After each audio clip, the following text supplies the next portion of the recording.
I'm a gooner. Oh, I love you!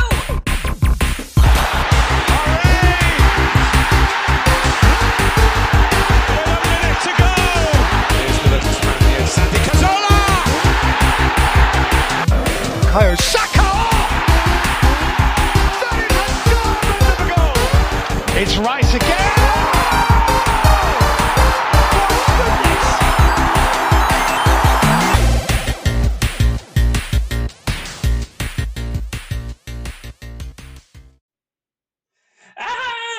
Arsenal have ruined the season and everything's over and they're not going to win the title anymore because they beat Manchester United at Old Trafford.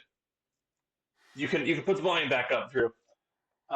Welcome in to Not That Kind of Gooner, an Arsenal podcast, and we're coming to you after Arsenal's 1-0 win in Manchester against our hated rivals, or at least used to be rivals. Maybe they'll be rivals again one day. We'll see. Manchester United, we won 1-0, first day of the season. And Drew, I gotta tell you, this is the worst thing that we've done in ages. I think it is an utter disgrace that we won this game, but not in the important metric. You know, forget goals. All right, who cares about goals? We should be winning on XG and field tilts and duels and and all these other things. Goals doesn't matter, Drew. It's dominating games. That's what matters, and that's why we won the title last season. Wait, no, we didn't. No, we didn't do that. So. Very, very Vibes FC-esque kind of reactions today on socials. By the way, for those of you that have joined us again, welcome, as always. So I was out actually at the pub today with Justin and Jace, two guys I know down here also. And it was so weird, like, those in attendance were loud throughout. There was not, like, a ton of moaning involved. There were moments where we kind of like shook our heads, like one or two periods where we were slightly concerned, like at the back, like obviously we weren't fully at it, but at the end of the day, full-time whistle hits, everyone was just thrilled with 3 points because, and was it 33 appearances at Old Trafford in the Premier League era, and we've only won 6 times, 3 of which have come under Arteta or whatever, so I feel like. And we were kind of reflecting at halftime that there couldn't have been, a more difficult away Premier League debut for like Spinbendi, for Gyökeres, and that's why I'm kind of trying to not overanalyze my thoughts about the match, because if you'd have told me we would have snuck a 1-0 away to open the season at Man United, I would have been okay, fine, take it, and then you move on, because you work the kinks out next weekend, hopefully against Leeds, building for Liverpool, and then we have City again. Then Forest, Newcastle, so it's still going to be rough, right? But this is, for me, kind of set the tone, because had we have gone out and lost this match, and socials are already frustrating, even though we won, had we have lost today, people would have written off the season after, 90 minutes of football, so I feel like we can be reserved in our thoughts about how well we performed today, but at the end of the day, 3 points at United is 3 points. For me, that's kind of all that matters right now. So, yeah, I just I know people who, as soon as the full-time whistle blew, they're just shooting messages into the group chat, being like, "Oh yeah, well, it's not looking good, man. Like we're not like Liverpool are going to destroy us. Like see, like we're not winning shit this season." And it's like, can we take an hour to just be happy that we won at Old Trafford? Like this is the bogey ground for Arsenal Football Club, right? I've been a fan of this team for 20 years now, and I have barely like 2 or 3 good memories about Old Trafford, right? I was around for the 8-2.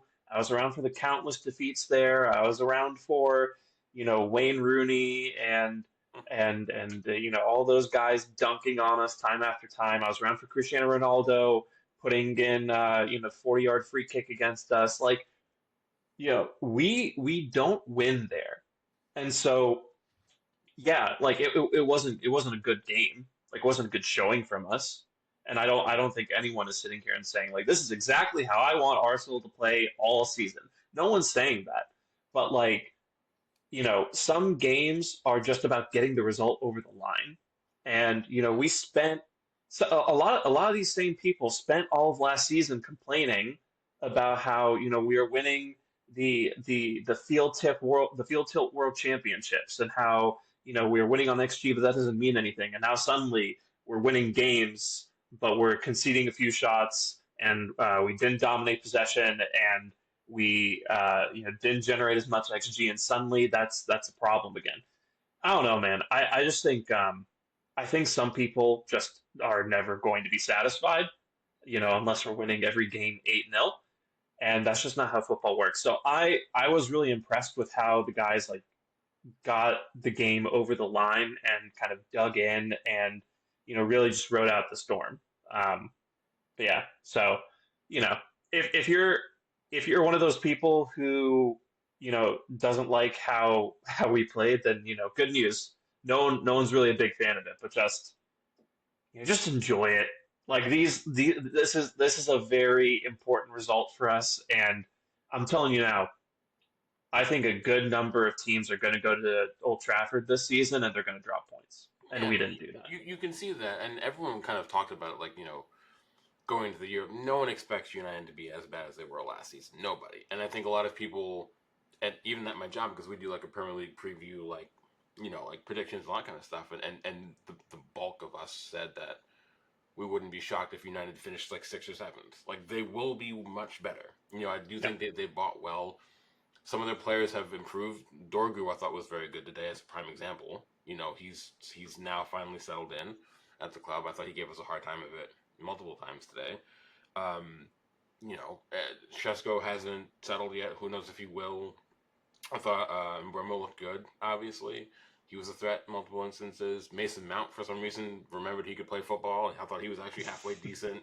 So, yeah, they're going to be better. It's United. And I think this is one of the 3 or 4 toughest fixtures of our entire Premier League season. And we took 3 points out of it. So it's really hard for me to sit here and be too disappointed, especially because, again, preseason was kind of like a patchwork of 11s that we've seen. Gabriel isn't fully with it yet, which we saw. Zubimendi's slowed the bet in. Gyökeres, same thing. Right, like a lot of players were off it. I don't think anyone can say that this is the best performance they've ever seen from us. But contextually, again, I will take a scrappy off day 1-0 win away against United any day of the week if you give it to me. And fans have to remember, and I tweeted this, I think it was either early this morning or late last night, where City got Wolves. They're going to batter them. Like, it's not even a question. Liverpool get Bournemouth, and I think Bournemouth have beaten Liverpool once in like 16 matches against them. I think Liverpool has like a 13-2-1 record against Bournemouth. So you need Liverpool. Not to mention, they lost their entire defense. Yeah, lost their whole defense. Semenyo still might leave, depending. It's Liverpool at home, same, and this is on an emotional night as well, so they were going to be up for it, and then, like, I'm happy Chelsea didn't get 3 points, but, like, our 2 main title contenders got fixtures that were so much easier comparatively, and not for nothing, they performed well, but does Liverpool beat United by that scoreline? Probably not. Does City? They might. I thought City looked very good, against Wolves, but it's also Wolves. Wolves might go down this season, Spurs had Burnley. Burnley's probably going down this season, and they looked halfway. I don't think Spurs was convincing, but it was Burnley, So there's always nuance and context involved. I don't want to get like too deep into the overall result, but 3 points, we move on. But with the caveat that we have to be so much better against Leeds. Have to be. That I will say. I think. Oh, yeah. The bar's got to get raised 2, 3, 4 times, in the next 6 days. So we'll see. Yep. By the way, thank you for joining us. Thank you for being here. Hopefully you can be here with us for, the entirety of this season. This is our first full season as a podcast covering Arsenal. So, thanks for being here. I'm Sham. You can follow me at Shamsdale, and that's Drew. You can follow him at Geechee Kid, both on Twitter, and you can follow the pod at Not That Gooner. So, yeah, I think we got through it, and I kind of want to just dive into some of the individual performances that we saw there. And I think a good place to start is the new guys, right? And maybe Zubimendi is probably a good player to start with because throughout preseason, I think it was basically between him and Max Dowman as our two best players throughout preseason. And I was really excited to see him play today. And he had, in my opinion, a bit of a slow start, took an elbow to the face from Brian Mbumo, after a minute, basically. And I just think that some of the physicality that he faced and some questionable treatment from Simon Hooper, really kind of threw him off a little bit for the beginning of the game. But I think by the end of the game, he still was pulling the strings for us. He kind of recovered. He was dropping in between the center backs and build up. He was still kind of doing the quick, 1-2 touch passing. I think he had the most line. You told me this on Twitter that he had the most line Most line breaks in the splitting game. passes of any player over 90 minutes. I agree. I don't feel like he didn't start great, but like again, tricky fixture. I think I don't know how Burma wasn't booked. Like we all lost our minds at the bar. I don't understand it. Which is I don't Yeah, care that it's a minute in. That's crazy. It's elbow straight to the face. It's a booking. I don't. It doesn't matter what minute you're in. But beyond that, yeah. Once he settled, I felt you could see what he's going to bring to us. I did feel he didn't shy away from the physicality as well. Yes, he's definitely a smaller six by comparison to some other names you'll see out there. He's definitely not Rodri, but despite that, he didn't shy away from it. And as he settled down, you could see the things he's going to bring long term. I thought you could see maybe the understanding between him and the center backs isn't perfect yet, but again, Gabriel's just coming back in, so it's going to be able to take time. He'll have to get that communication with Raya as well. Also, Rice had arguably his worst performance in an Arsenal shirt today. yeah, That made his task immeasurably more difficult. So again, context, but I don't know how people say that he was bad today. I think that's crazy. You could yeah. say Definitely wasn't bad. no. I would give him 6 or 7. That's fine. But to say he was bad, I think it's harsh. But again, fans always set those massive expectations, and then when they don't hit it, it's the inverse. It's black and white thinking is always like we talk about. So because he wasn't man of the match, he had to have been poor, which is it's I just don't get it. But yeah, I Yeah, mean from what we saw in the context of the match, I think we can still be really excited about who he is and also the promise of when he's fully settled in, what he'll bring to the table. So yeah, yeah. I thought he did pretty well, all things considered. It's one of those things where you know the saying where you have a plan until you get punched in the mouth. I mean, he basically literally got punched in the mouth, and then he recovered from that, and was able to do as well as he could under the circumstances. I think the Rice point's a really good one, right? Because Rice didn't look fit to me. no, he didn't. He definitely wasn't himself. One thing that really stuck out to me is Rice had two duels in the game, lost both of them, which you are never going to see from him.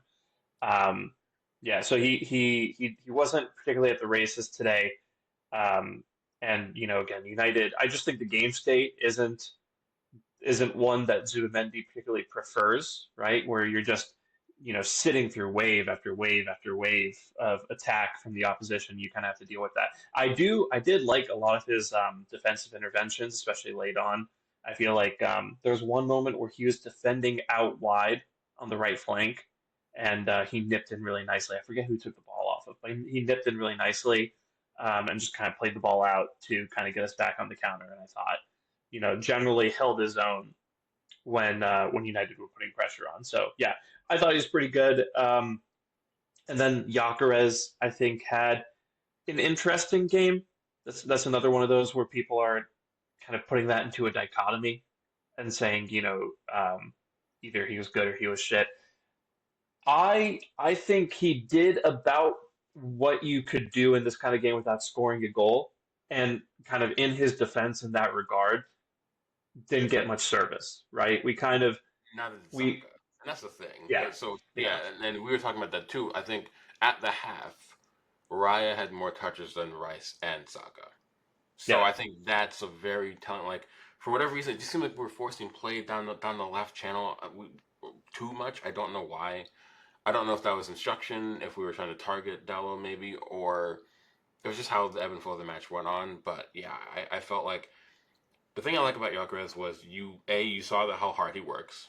He yeah, didn't shy away. He has to get used to the physicality of the Premier League. Normally, like De Ligt is not the defender that he should have turned out to be. He's still a decent defender. He's still a big physical presence, right? So I think he was adamant at throwing his weight around with Gyökeres, and that's fine. Like you're gonna have to get used to it, no big deal. But he didn't also back away from it. Like the first one or two times where the kind of showed him up, he didn't shy away from further challenges, right? And you also saw the runs he was going to be making that we only sparsely picked out. And yeah. then when he finally got into those spaces, you saw he wasn't afraid to take his man on, even if he wasn't successful. That was a good thing. He is head up. He will try to put that cross in. I mean, that final cross late in the match before he got subbed off, like not the best cross I've ever seen, but also like Yeah. nerves, off balance. Like we've seen worse crosses in the Premier League. We've seen people take free kicks, go 30 yards wide of the goal, and sail out of bounds and for a throw in instead of a goal kick. There were worse moments in Premier League history than what he just did. So I'm not even worried about that kind of thing. I mean, even in that match, like Rice got the ball in a really great shooting position at one point and kind of, took his touch forward to set it up and then just, lasered it over the crossbar Yeah, yeah, by a country mile. So, yeah. that, yeah, Yeah, but with Gyökeres, like, and I don't, I'm not here for any sort of discourse about if that was Shesko, he would have had a better game. I don't think he would have. I think, again, we were kind of really off it, and it showed because even Saka wasn't really good today. His decision yeah. making was poor. Like he didn't really get into really good attacking positions, and when he was, the support wasn't there. The late runners struggled to really show up. I think Odegaard was probably better than people expected. I don't know if we're going to talk about him per se, No, we but should. He was one of our best players. yeah, and I do think there was one or two moments where there was that one moment where he got caught between do I shoot or do I pass when he got into the final third and he ended up giving the ball away. That was probably the Yeah, most I remember that. frustrating moment from him today. But apart from that, I thought it wasn't his best version as a 10, but his overall performance as a midfielder was very, very, very good. And again, Yeah, didn't shy away, led really well, worked hard. He had a couple moments where he beat his man. Like I thought Odegaard was way better than people want to discuss. But again, agendas and such. I do think a couple times on the counter he was a little lacking in his execution, right? There was that counter where you're referencing where he just, really got caught in two minds and he had that I think he had Gyökeres running inside. He had the easy pass out wide to Saka, didn't do either, lost the ball like you said. Yep. And then there was one I don't blame him as much for this, but it was still frustrating where it's him, Saka, and Martinelli breaking. And Saka and Martinelli are both making really narrow runs, and I just think Odegaard didn't really know what to do with that. But I mean, on the flip side, I personally saw that he was a lot more willing to play the early ball forward Mhm. than we've seen in the past. Like he did it with Saka, he did it with Martinelli, he did it with Gyökeres. So I think he, like the rest of our attacking players, are really just still figuring out our counter-attacking timing, Yeah. and that will take some rehearsal. But yeah, I mean, outside of that, like you said, he ran his butt off. He, was dropping deep when he sensed that we were having trouble playing through United's press, which I really respected. And it was really interesting to see this performance. We haven't had a chance to talk about this, but it was really interesting to see his performance kind of on the back of um, the Tony Adams comments about how Rice should be made captain and Odegaard isn't a captain who can win the Premier League for a team. And I think Odegaard's performance today is the perfect response to that because Tony Adams, like a lot of Arsenal fans, think a captain is a guy who should just be barking out orders on the pitch and telling people what they're doing wrong and like telling people to man up, real classic macho stuff, right? But Odegaard, I think, leads in a much more important way where he sets the example on the pitch, right? And today, a lot of players were not at their best, and Odegaard was just trying to fill in for people and trying to keep running. he, like I said, he was dropping deep. He was, doing all this defensive work and covering for people. He was really making a point to kind of clear the lines at times when people weren't doing that properly. And there was one moment that I really appreciated where, White had just gone down, and one of the medics had gone on the pitch to tend to him, and Cunha is just standing there berating him and trying to get in White's face and trying to drag him up while the physio is like looking at his leg. Cunha was trying to pick him up and drag him, and Odegaard just walks over, starts telling him off and shoving him away and protecting his teammate. And I just think that that's an example of kind of the steel that people don't think he has. Um, and yeah, all in all, I think he ran like 12 kilometers today or something. He just put in an immense performance, and I think he's someone who really tried to drag Arsenal through the difficult moments that we faced as we got the win today. So I was really impressed with his performance. I agree, and I think it also shows that for fans that are of the opinion that Nwaneri is close to displacing him, absolutely. If you change them and Odegaard doesn't start and Nwaneri starts today, I think we probably lose. And Nwaneri doesn't put in a performance of that level, and that's probably the reasons why we might have lost. So, yeah, no, I agree with you fully that, I mean, the only better way you could have responded to Adams was he could have scored a goal or whatever. You know what I mean? But, like, he didn't need to. I thought overall that's probably better than from him than what we saw maybe across any point last season. And again, on a day when many around him weren't at their best. And he also still wasn't perfect, but it was so like vastly improved that it should give everybody confidence as well.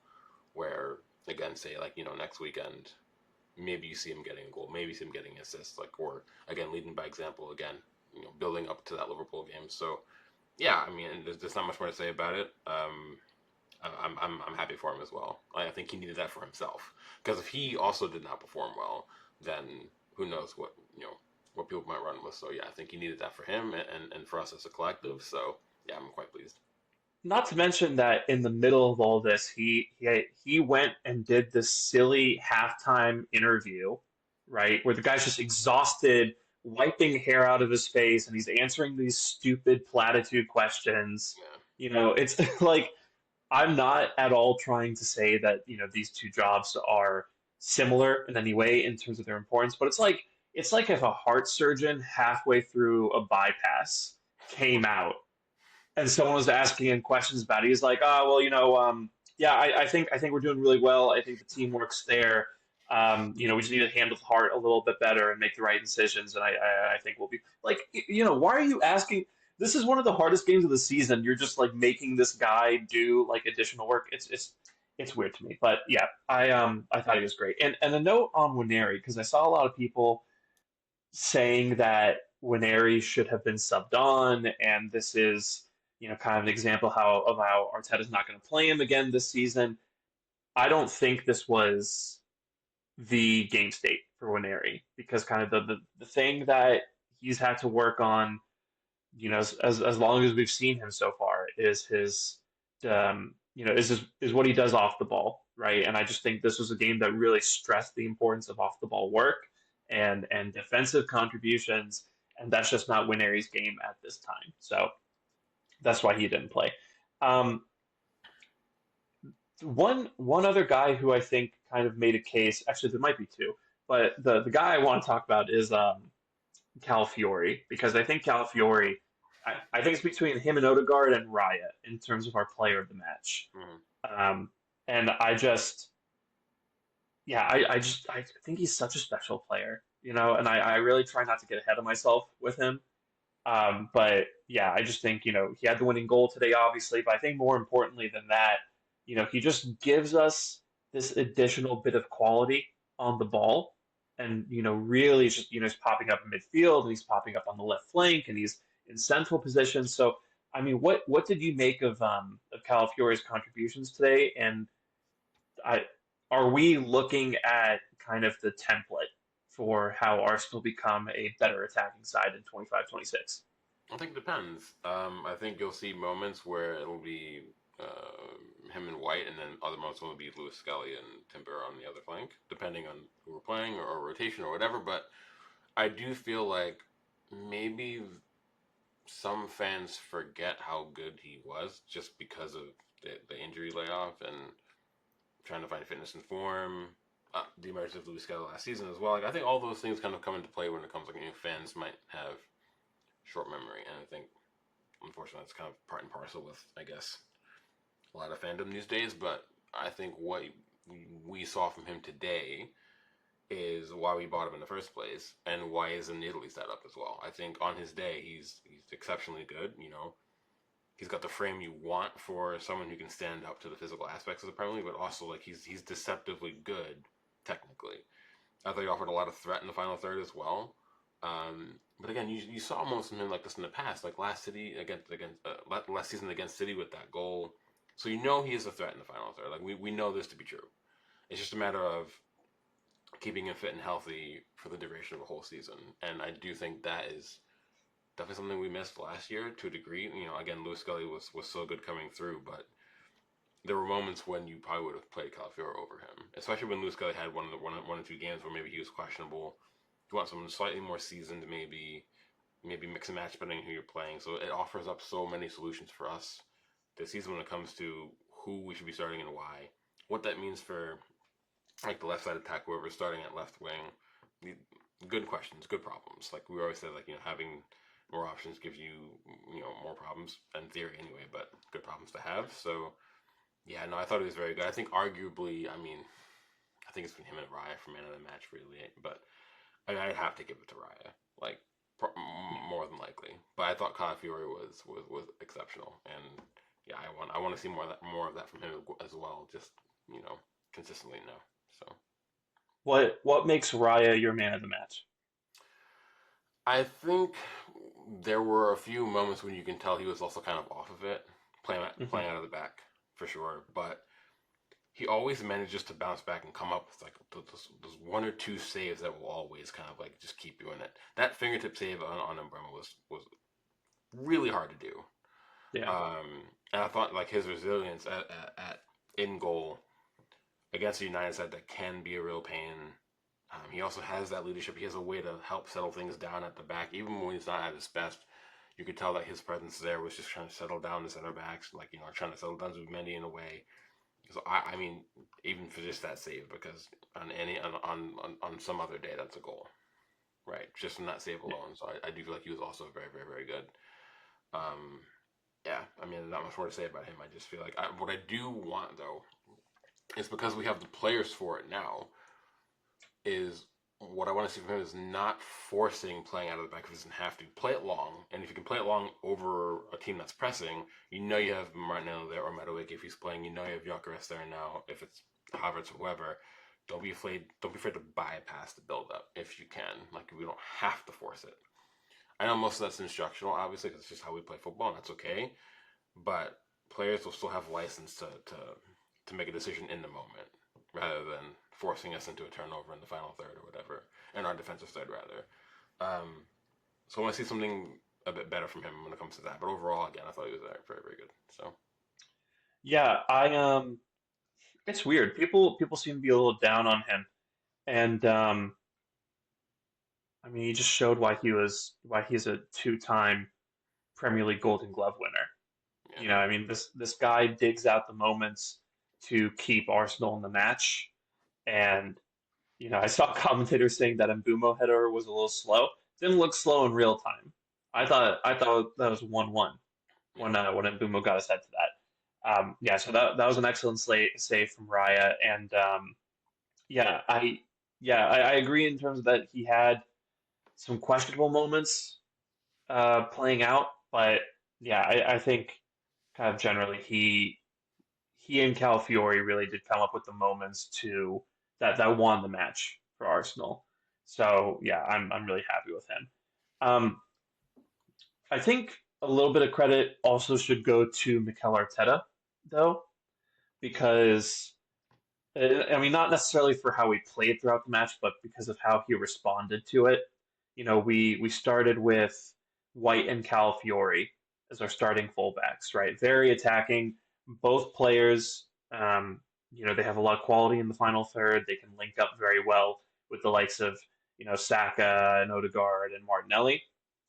But coming back the other way, they've both shown that they can be gotten at. There's space in behind them. They're a little bit suspect when it comes to defending wide players. So, I think they both did well on the day, especially Calafiori, obviously. But I think, what I'm pleased to see is that Arteta recognized, very early into the second half that this wasn't going to be a game that we can, really get our arms around and control. That this was going to be a game that we have to kind of lean on our defensive solidity for. So what did he do? He took off White and Calafiori, put on Timber and Lewis Skelly, our two, 1v1 defensive maestros, and we really, rode out the game and sealed the win because you had Lewis Skelly who could deal with Mbumo. You had Timber who, for the most part could deal with Cunha. I think Cunha did have one or two very threatening situations. But, generally speaking, that it's just really nice to have that kind of rotation and have those kind of options in your squad. And I think you also kind of saw that with Gyökeres and Havertz, right? Where Gyökeres again, I think he did okay, but he just wasn't getting into. I don't think it was ever really the game state for him. So he wasn't getting the service that he needed. He wasn't getting the situations where he could really make a difference the way that you expect him to. So he pulled him, put on Havertz, and Havertz is more the player who's willing to, you know, run the crazy hard yards. Like, not saying that Gyökeres doesn't work hard off the ball, but I'm just saying, Havertz is especially good at that. Havertz will chase the ball into corners and he'll graft a little bit. He'll try to win fouls and he's a striker who you can try to ride out a game with. So it's just really nice to have options in the squad again. And how important do you think having that quality on the bench? And you saw the bench today, right? That's the best bench we've had in months. How important do you think that will be as the season progresses?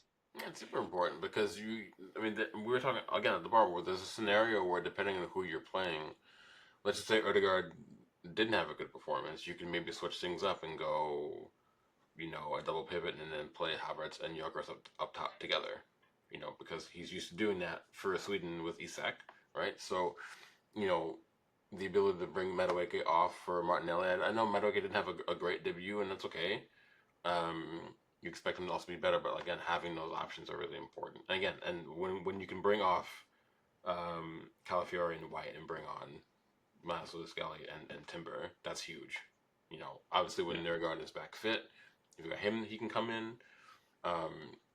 So yeah, I'm not worried about depth, and I think that's part of the reason why I'm not freaking out about the fact that we haven't gone out and bought a left winger.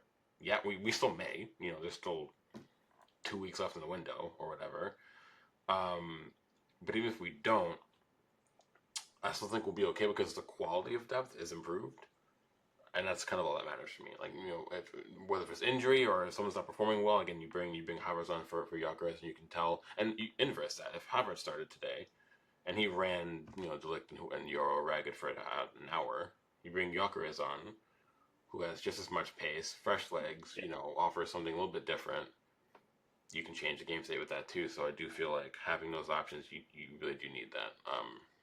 And when we're looking at someone's like City's depth, which is frustrating to see, obviously. Like you bring on, you can bring I get it. Like, and it's not me being envious. It's, when you have that kind of money, you can afford it. When you have Cherokee and Marmouche coming off the bench for you, we might not ever be able to compete with that, at least for now.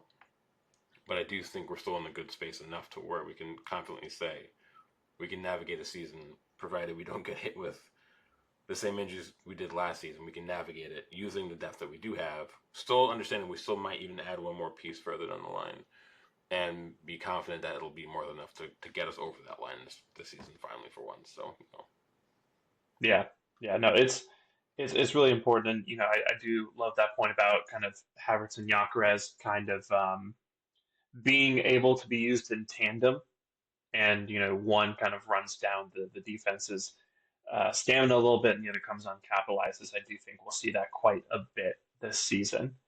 Um, One thing that I'm particularly concerned about, right, because it wasn't all uh, sunshine and rainbows, but one thing I am a little concerned about is the transitions, particularly going forward. Although I will say, just kind of as a side note, that our defense against transitions is not what it was last season. I do think that'll improve, but there's a compilation going around online of all the times that we broke on the counter against United today, and basically every single one of them, there was a pass that wasn't executed, or someone held onto the ball too long, or just really sloppy, preventable mistakes.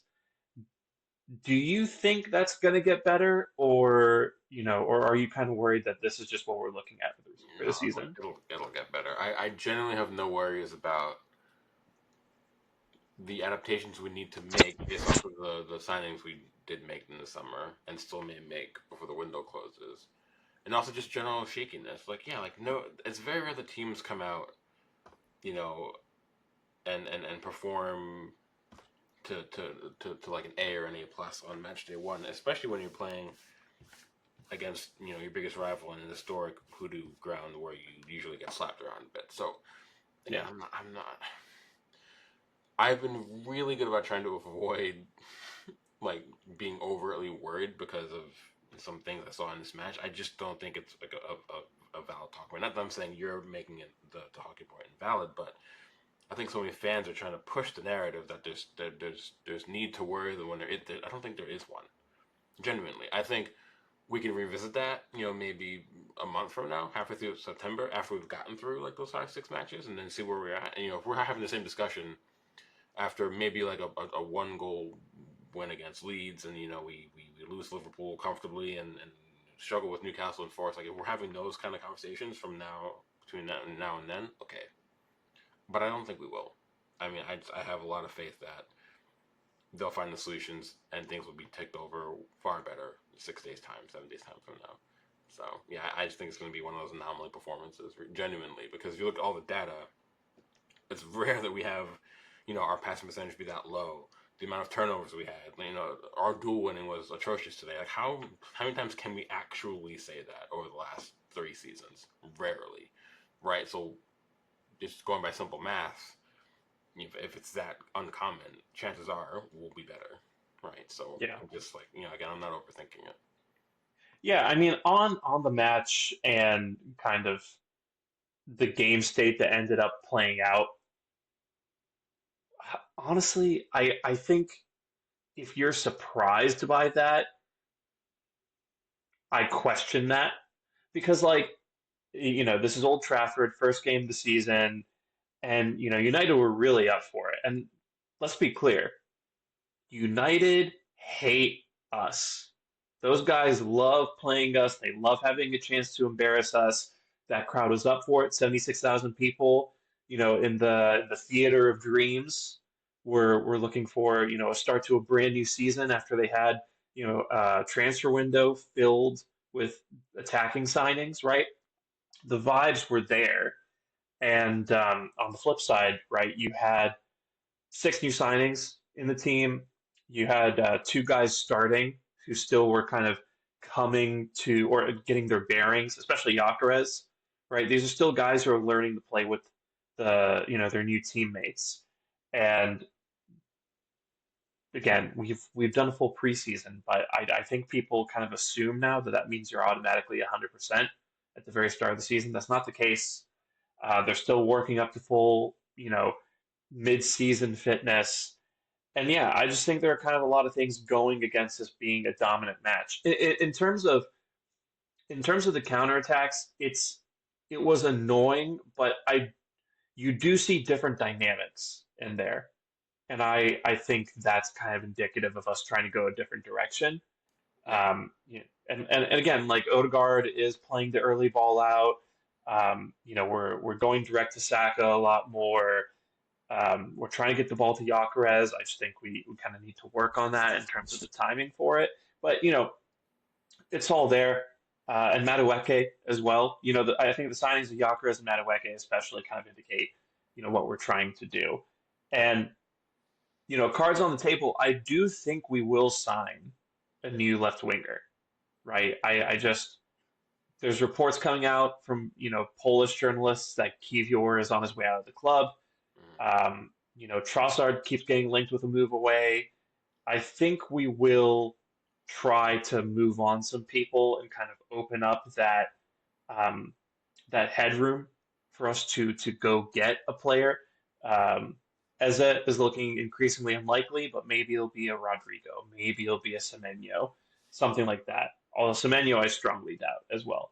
But You never know. I mean, um, after his resiliency against Liverpool, pay him whatever he wants. You know what I mean? Like, I'm all for it. But you can also argue, it would be another player that you would hope would fit a role that he's not ideally playing. Like, Semenyo is more of a right-sided player than a left-sided player, obviously. But I think the quality is there where you could argue that maybe he would fit. But at the same time, like, yeah, no, I think there's room to suggest that we'll go on and we'll add one more. At least we know for a fact they want to add another one.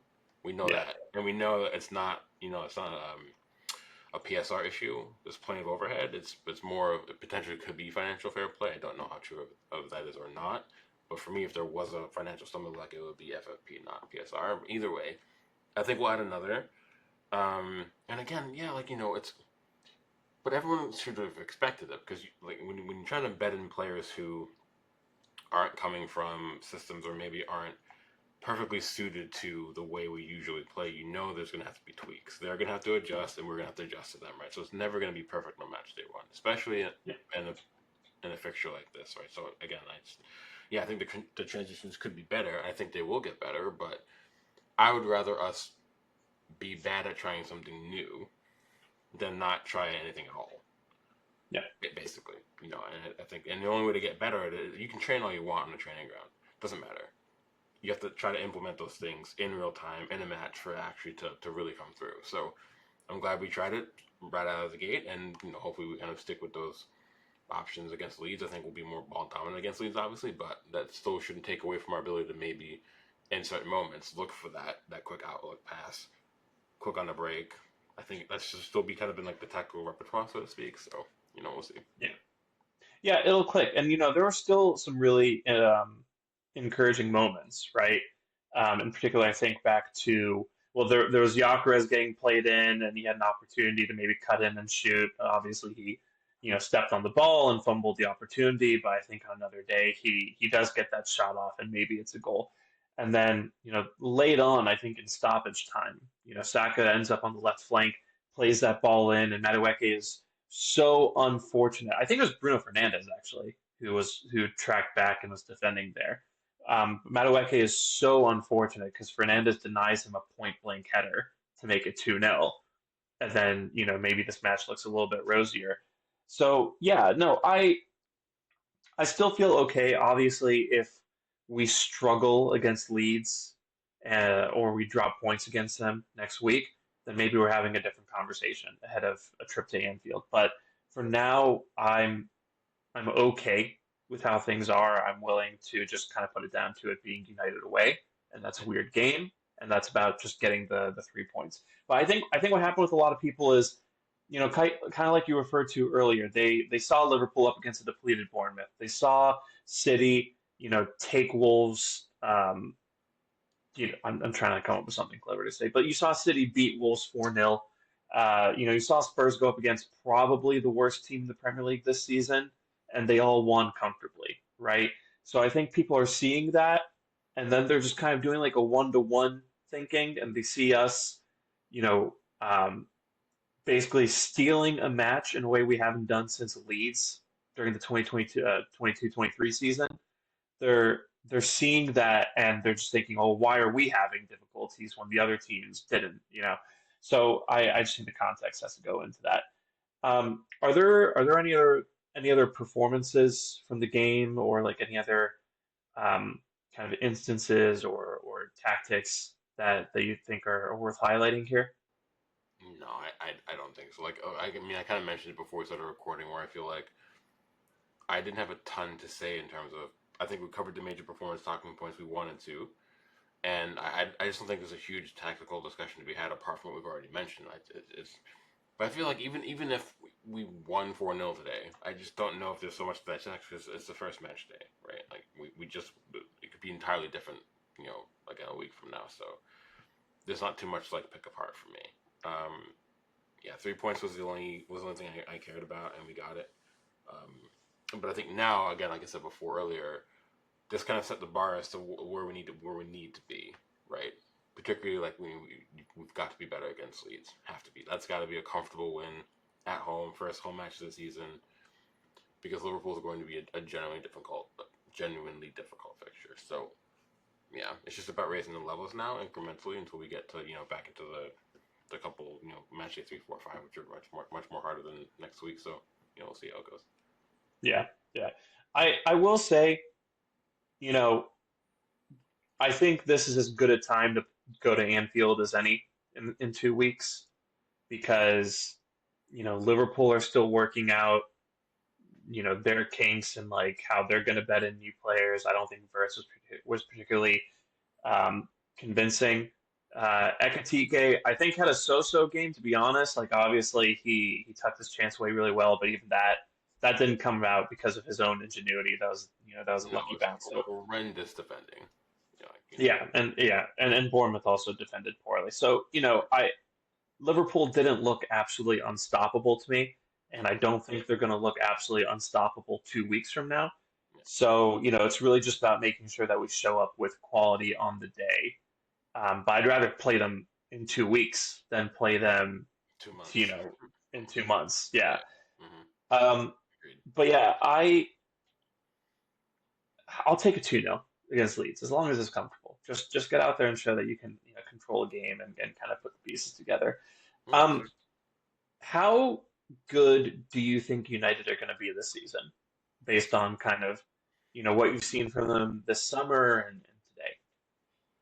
well, like I said, I don't think they're in for Champions League football. I think it's going to be some combination of City, Liverpool, and Chelsea. I think Chelsea will bounce. I mean, again, Palace showed that they're a very good side, despite Yeah, some questions around some of the futures of some of their star names. I do feel like they won a Community Shield on merit, right? So holding Chelsea away to a draw shows that they'll be in and about. Maybe a dark horse for like a top 7, top 8 finish, depending on how they get on. But when it comes to United, it wouldn't shock me if they finish somewhere between 6th and 8th. I think they'll definitely be top half of the table. Um, for me, everyone talks about how they brought in all these players that are scoring goals. Like, yeah, Mbeumo scored. He had a really good season for Brentford last year, his career year in the Premier League. Cunha had a career season for Wolves. Shesko comes in. There's gonna be some expectations around him. I get all that, but that doesn't mean that they're also going to put it together for United under Amorim. So they still have just as many questions around their key signings as we do for ours, right? So if all those signings do come off quite well, I do think they'll be in for some kind of European place. I just don't think they're good enough to, again, get. I don't see a top 4 side yet. I do think though that they'll surprise some people. It wouldn't shock me if they went out and actually got a good result against someone like a City or a Liverpool or a Chelsea this season. It would. yeah, I also would love that if they did, but I think that you could tell today that there were signs enough from them that they'll be dangerous, particularly against certain sides. Like you could see if United played Liverpool match day 1 instead of Bournemouth, United had the attacking quality. And they were good. They could have been good enough defensively to shut Liverpool down and also maybe score some. Because Liverpool were so open at the back, and that would have been perfect for Mbeumo, in those moments, just as an example. So, yeah, I think it'll be tricky, and it's the Premier League. It's so hard to tell. It generally, and no one thought they were going to finish as poorly as they did last season, right? So, who's to say they won't have the inverse and finish 5th, 6th, 7th this year? You just don't know. So, but I do think they'll be in and around the top 7, top 8, though, and I think that's. I mean, fair play for them if they have that massive turnaround again. Good on them. So yeah. I think 6th to 7th sounds about right. Maybe they sneak into 5th place. Um, as impressive as those signings are on paper, right? Again, with Cunha and Bumo, you're talking about two of the biggest XG performers in the league last season. Um, and then Sheshko, this is a conversation that we were having. when we were linked to him, and it looked like he was the guy that we were going to go get. Sheshko is still very raw, and that's a guy who is maybe 12 to 18 months out from being able to lead a line to the level of like an Isak or Holland or someone like that, right?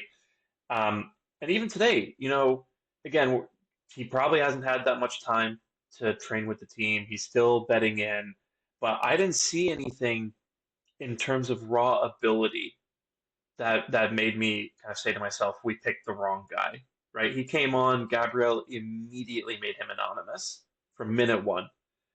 Didn't ever look like scoring a goal that would have fed agendas everywhere.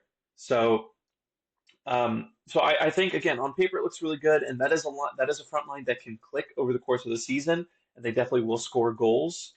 But if basically if they'd gotten a Baleba or someone like that this summer, then yeah, we're talking about a team that probably can make the Champions League. As things stand, that midfield looks very fragile. I don't think it's going to hold up over the course of a 38 game season. I am disappointed that we didn't take advantage of it, but again, that's just something about us going to Old Trafford. So I can learn to live with it, but other teams will take advantage of that. I don't think they have any particularly convincing at the back. If they end the transfer window with Onana and Baynder as their goalkeepers, they are in for a world of trouble. Yeah, That being said, I'm looking forward to seeing them play Liverpool and City because those games are going to be shootouts. Um, for sure. you Yeah, know, Sheshko and Cunha and Mbumo and Bruno and maybe Mason Mount if he can rediscover some of his previous form. That five will absolutely maraud Liverpool and City's defenses. So yeah, I mean they'll be an interesting team. They'll be kind of a fun team, but yeah, I think any shouts at them making the Champions League are um, a little premature at this point in time. Um, Last thing before we get out of here, because I think this is kind of a news item that a lot of people are talking about, and I did kind of want to address it before we take off. So it looks like Eza is going to go to Spurs. Um, Sounds like the negotiations have been held up a little bit. So he played today for Palace against Chelsea, but I still sounds like that's the direction things are headed in.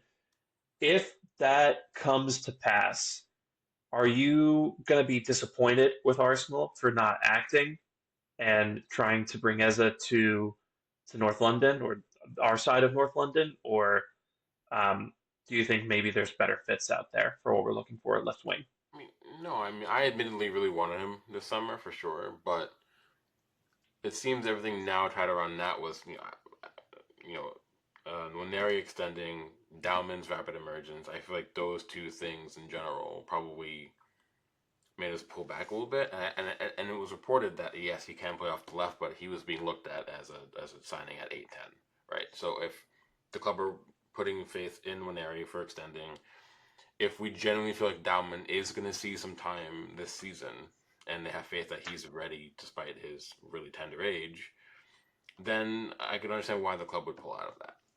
And I also think by doing so, I think they're also signaling that we will be getting one more signing in. I do think we'll probably go on and sign a left winger. If we don't, yeah, I know there's going to be a lot of disappointed fans, but probably also me included, because especially if we lose Trossard and don't replace, I think if we do, that would be a bit criminal. But I do think we'll go on and add one more.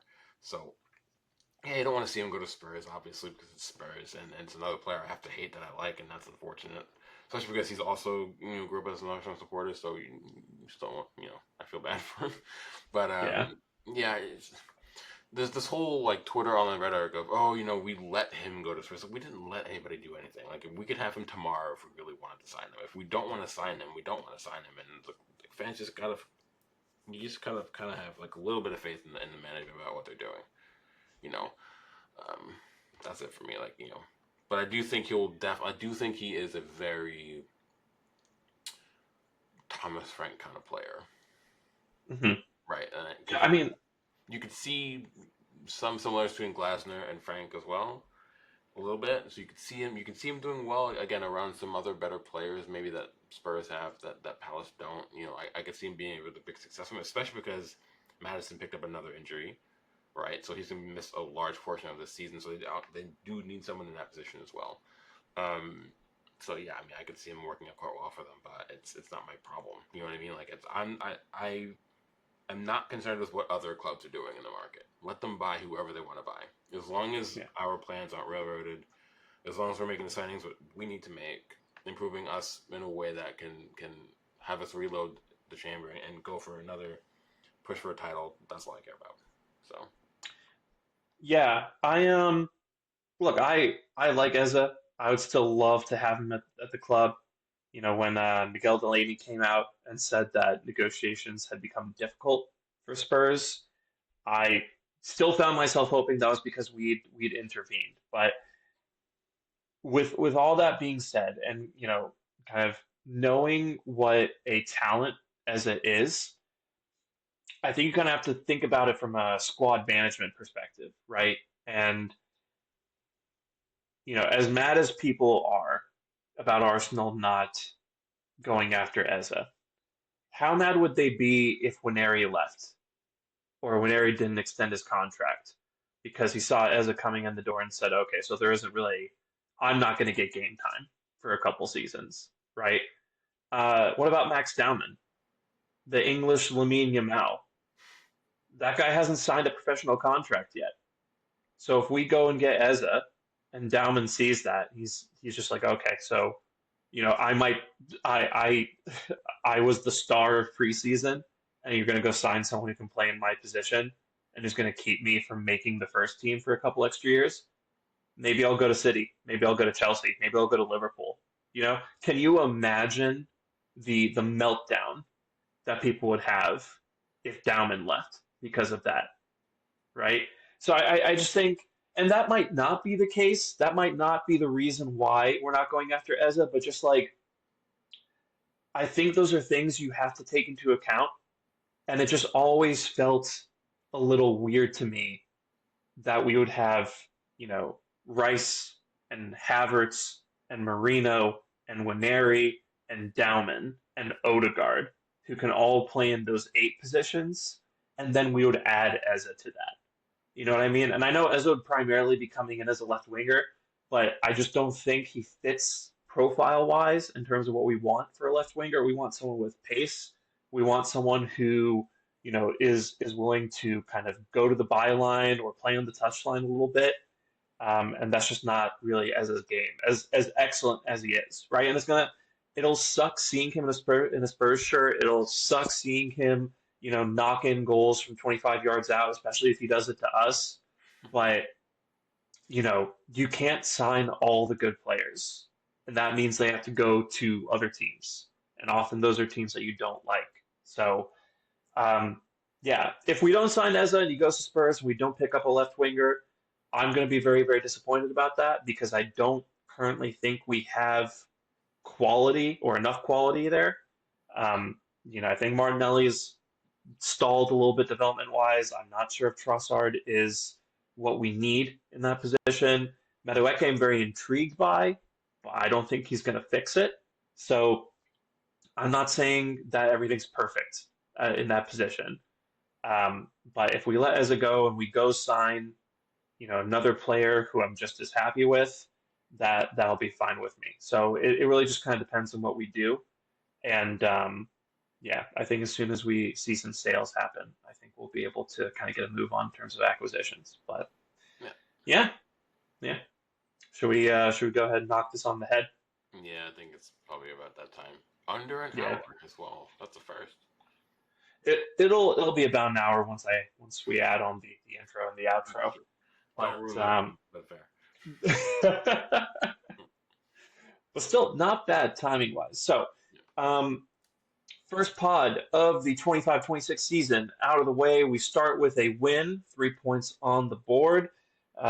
We will be back hopefully later in the week to maybe preview the Leeds match, talk about any news, and give our predictions for the season a little later than we intended, but that's how life goes sometimes. So We hope you will stick around and join us for the coming season, and we'd love to have you with us. So, again, I'm Sham. You can follow me on Twitter at Shamsdale. That's Drew. You can follow him on Twitter at GeecheeKid. You can follow the pod at NotThatGooner.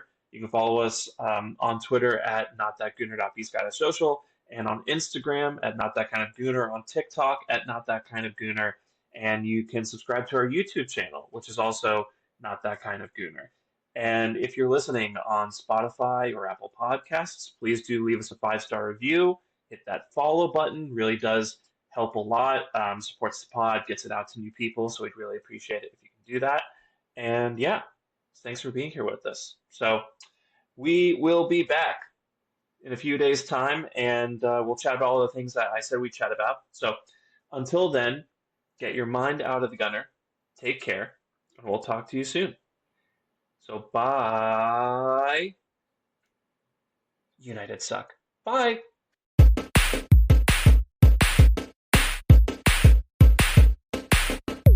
Secret Gooner. All right, I'm a Gooner. No, I love you!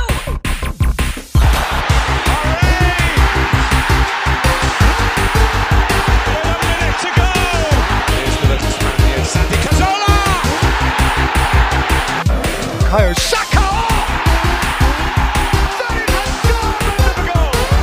It's right.